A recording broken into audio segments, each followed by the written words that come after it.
¿Cuál es el valor de lo abstracto para la composición arquitectónica contemporánea?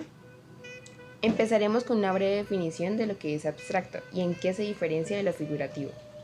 Podemos decir que lo abstracto es todo lo que es aislado por el pensamiento a partir de una experiencia que evoca elementos apartados de la realidad, expresando de manera no figurativa una cosa, idea, esencia o sentimiento. Entonces, lo abstracto es lo que no tiene nada que ver con la realidad a diferencia de lo figurativo, que es aquello que me muestra algo relacionado directamente con la realidad, es decir, las imágenes que expresan cosas que ya existen de manera clara.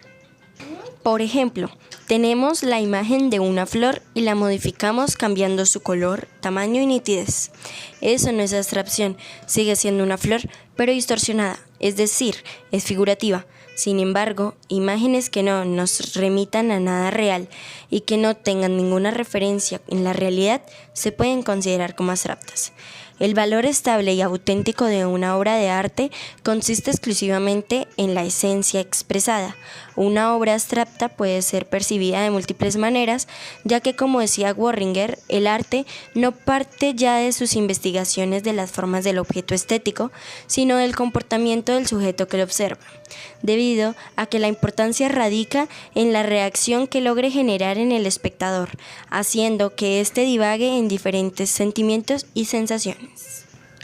Esto lo logra a partir de varias técnicas características del arte abstracto, como lo son la geometrización, el informalismo y el expresionismo, pero al final todo es lo mismo.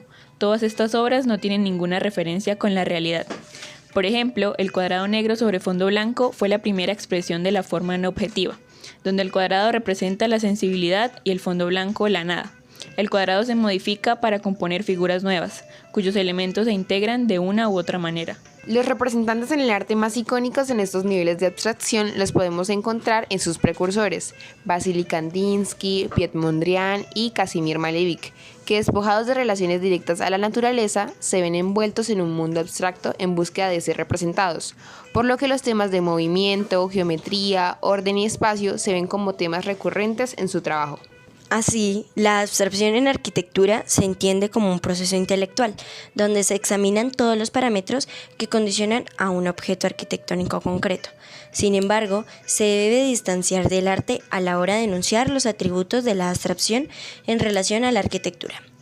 En la esencia de este reside, por ejemplo, la de intervenir en un contexto cultural, adecuarse a medios disponibles, implementar un orden y, sobre todo, someterse a la materialidad de su construcción, sin la cual la arquitectura no existe. La diferencia esencial entre el arte abstracto y el diseño arquitectónico es que el arte abstracto, como todas las bellas artes, es algo que se encuentra en un nivel contemplativo. Puede ser intelectual, inspirador o estéticamente bello. Tiene la intención de hacernos pensar, sentir, considerar, evolucionar y preguntar sobre el significado de nuestras experiencias. El diseño, por otra parte, es una forma de aumentar la utilidad y el disfrute de los elementos. Este debe cumplir una función o es, como dijo Jude, absurdo.